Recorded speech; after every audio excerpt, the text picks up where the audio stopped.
The Lord be with you. A reading from the Holy Gospel according to Matthew. Glory to you, Lord.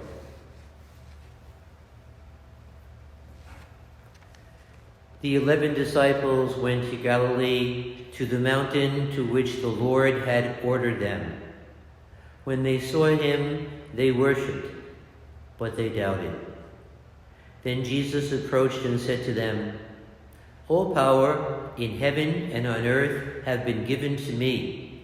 Go therefore and make disciples of all nations, baptizing them in the name of the Father and of the Son and of the Holy Spirit, teaching them to observe all that I have commanded you. And behold, I am with you always until the end of the age." The Gospel of the Lord. Praise to you, Lord Jesus Christ.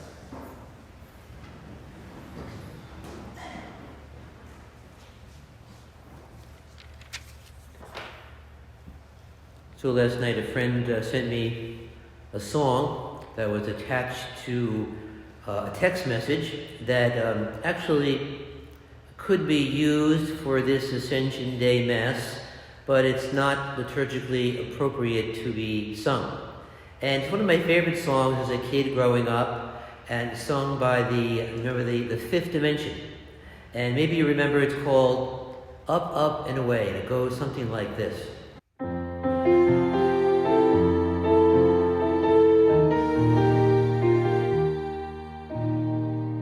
So Vlad is great at improvising anything, and I think that that song was sort of hijacked by certain airlines to use for commercials.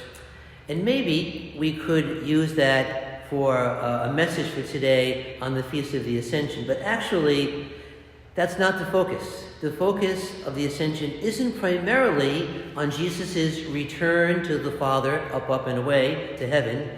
No.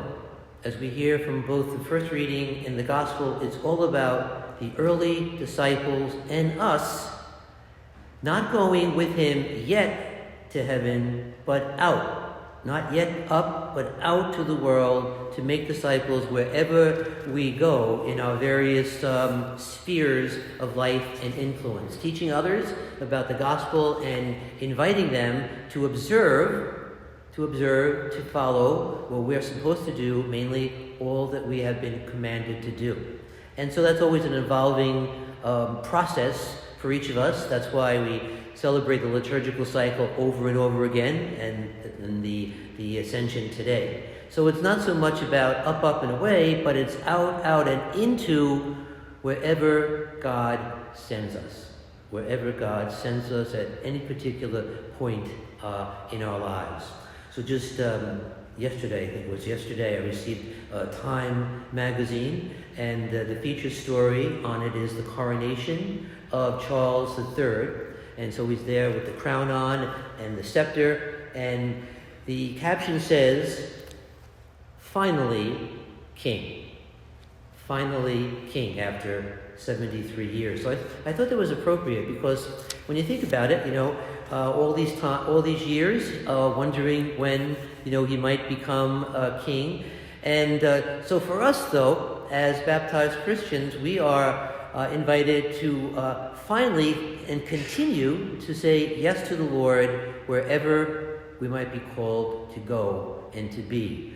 In good times and bad times, sometimes in sickness, sometimes with the loss of loved ones and friends and parents, but nevertheless, not to keep looking up so much, but looking out to see where God is inviting us at this particular moment. So in the first reading for the Mass today, we hear the angels say, "Why are you standing there looking up at the sky?"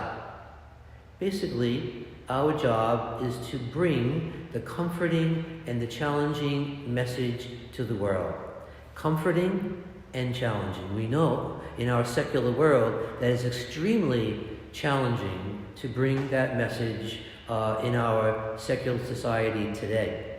And so the Ascension isn't so much about a happy ending, but a powerful beginning of a new story. our story, and the mystery of our salvation, which is accomplished in full through the Spirit who is to come. And the interesting thing, in making the connection with Charles III, the responsorial psalm that Tom sung today, God mounts his throne to shouts of joy. So, we are always, invited to not necessarily to mount the throne, but to preach the gospel in our own individual ways. So the Holy Spirit empowers us, and by the mystery and transfigures our world, bringing about the progressive divinization, the progressive growth of believers, of ourselves, bringing the message to others. So Jesus has conquered death and overcome darkness. Nothing happens on earth that our victory is not already assured in the ascended Christ. So our passing tribulations now, whatever they might be, large or small, culminate in this surpassing glory that brings us here to celebrate Ascension Day today and tomorrow. So, though his body, his physical body, is no longer visible on earth, he doesn't leave us alone. That's the message of the gospel today. He remains with us for all times, just as he promised, especially for us as Catholics, in and through the sacraments. So when we receive his glorified body in the Holy Eucharist, body, blood, soul, and divinity, the sign, the real presence of his abiding love is that he gives his presence to nourish us. He nourishes us so that we can come to Mass and not go necessarily up, but out to the world. So as Jesus leaves, he commissions us to teach all that he has commanded. And that's a continual process.